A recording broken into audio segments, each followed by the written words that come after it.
Good afternoon, everybody. This is going to be the video preview for Splash Mountain, who runs Thursday night at Turfway Park. Turfway does night racing mostly during the week, so it's an 8:55 Eastern Time post. We're the seventh race, and it's 1 mile on their only track, which is a synthetic surface. It's the Tapeta track. This will be Splash Mountain's second career starter to be her first start on the Tapeta. She's run previously on the grass. Traditionally, the synthetic surface favors grass horses. It's not always true, but just as a general rule of thumb. So the expectation is that she's going to handle the surface fine, but until they do it on race day, you can never be sure. I would say at Turfway, I think the inside draw at a mile is probably, we drew post 4 of 12, is probably in our favor. It's a pretty quick run into the first turn, and if you draw to the outside, you can risk being pretty wide. So with that, we'll go through the field again. It's a full field of 12. I think my overall just general thought is that the race feels pretty wide open. So hopefully we can have some luck on Thursday night. First horse is Mo Divine. I think this horse is one of the horses that has a big shot in here. First time out, ran in a really strong race at Keeneland. The winner came back to win a grade 2, and then the second place horse came back to win her next start with a pretty big buyer. They stretched her out to a mile. Both these are one-turn races. But in her first start in a 2-turn race, a mile on the synthetic, she showed improvement, came from way back, ended up only getting beaten a length and a half. I thought that was a pretty good effort. And I think with further improvement, she is going to be one of the logical horses at 8-1. The 2 Luna Moth ran a decent speed figure first time out, but just never really factored. Was 10th, 11th, 12th of 12 the whole way around. Would have to show some improvement from there. Silent Story was running at Delaware and Laurel. Traditionally, I would say those would be comparable, maybe slightly better to Turfway, but because of the increases in purses at Turfway, I actually think Turfway, the competition is stronger than it would have been in any of those races. And, she's just run okay. I think this is a horse that's going to have to take a step up. We get to Splash Mountain. She ran okay first time out. You can see the note here, brushed the 16th pole weakened.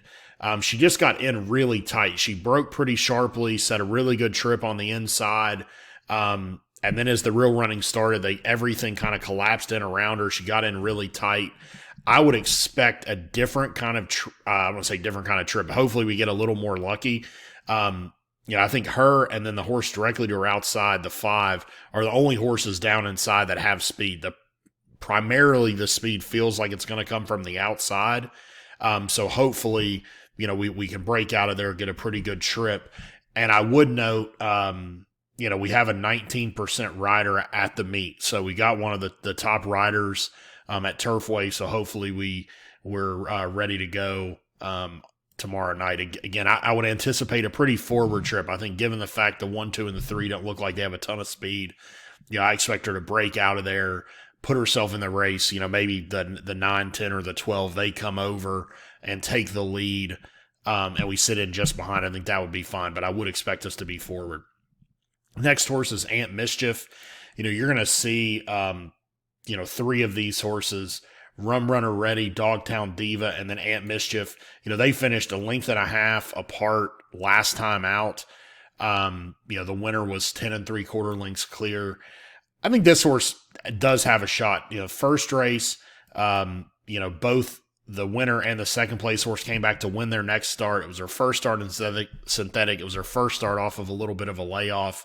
I think another forward move could factor, and again, just reiterates the threat of just being a wide open race. You get the Asmussen horse next, who finished a nose ahead of Aunt Mischief last time. Again, a horse that, seems capable. Didn't show much speed first start, which is probably a negative. Capella is the wild card in here as a first-time starter. Everyone else is run. You can see Brad Cox, he wins 19% first time out. Anytime you look down and see, these bullet points, that means it's the fastest work. So fastest of 12, fastest of 22, second of 23. This horse has shown speed in the morning. and clearly looks capable of running a big race. It's a big pedigree. So she's kind of the wild card. If she comes out, and she might just be a lot better than the rest of the field, but I think she's the most interesting one to me. She's probably going to get bet a lot, and if she got bet, that would probably be a sign that she's intended to be pretty good. I think Hazan, from a betting perspective, the horses that could get lost, I think we're one of them. I think the 1, the 4, and the 8 are the 3 horses that feels like they could be 10-1 plus that have a shot to really do something. She's stretching out from 5 furlongs to a mile. She ran at Del Mar, which from a competition perspective would probably be tougher than this. And the 5 furlong distance is just pretty tough at Del Mar if you're not on the lead. So she was, 7th of 9 early. She ended up splitting the field, ran on pretty good. You can see it says crowded at the half mile pole, 3 to 4 out, bumped into the stretch. Didn't have the cleanest trip. Stretches out here. She's by Tappet out of an unbridled song mare. She should handle the stretch out in distance.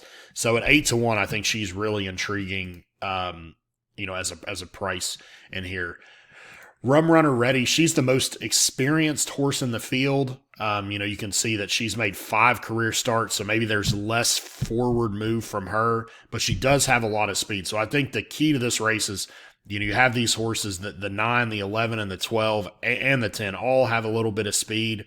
The 9's the furthest inside of them, so I think they have to be the most aggressive.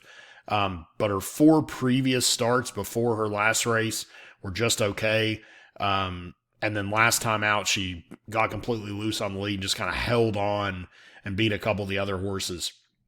It probably makes me want to slightly downgrade everything that came out of this race from a betting perspective. But again, she does have speed, so she's going to be forward, and that's always dangerous. Gray Frost is next. Was very competitive at the Maiden 50 level. Came back to the level they run at on Thursday in this Maiden special and just split the field, so would probably be a play against for me. American Fairy Tale is another horse that has speed, is stretching out in distance. The pedigree says that synthetic would probably be a positive angle. I don't know that I'd be wanting to bet this horse on the win, and Ian Wilkes just in general, you can see it down here. He's 2% with his 2-year-olds.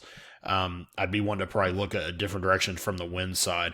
And then, I think this filly, Mobiles, the outside horse, or Capella, they're going to vie for favoritism. She's coming in from a little bit softer company with her turf start. And the only thing I don't like is we're facing this with Desert Tempest, right? They had this filly down at Fairgrounds. They ran her on the dirt. They probably always have wanted to run her on the grass. That was where her best performance was. And there just hasn't been any grass racing. So they decided to ship her up to Turfway. She's worked at Fairgrounds right before Christmas, and then they've had to ship her up. That's not the easiest ship in the world. It's probably a 15-hour van ride. And to have to do it within a week of running is probably not ideal. She's certainly capable. I don't love the outside draw. I would say this Tall Girl, she won her next start. That was for Maiden 75. She actually ran in the same race as Classic Vinyl, and she ran third. And I think she was pretty comparable to Classic Vinyl. I think Classic Vinyl probably got a little unlucky with her trip. But again, this horse is certainly capable. I think both of the outside horses would have to take a significant step up to do anything. I think the one thing is if either the 13 or the 14 drew in, I do think it could impact the pace scenario. So we'll just have to watch how the also eligibles play. But again, Splash Mountain making her second start, of her career here. It's her first start on synthetic. She was going to run end of November, got a little bit of a fever. We had to back off of her for like a week, but it's been training good, fully fit. We expect to step forward with racing experience. So best of luck Thursday night at Turfway Park in the 7th race with Splash Mountain.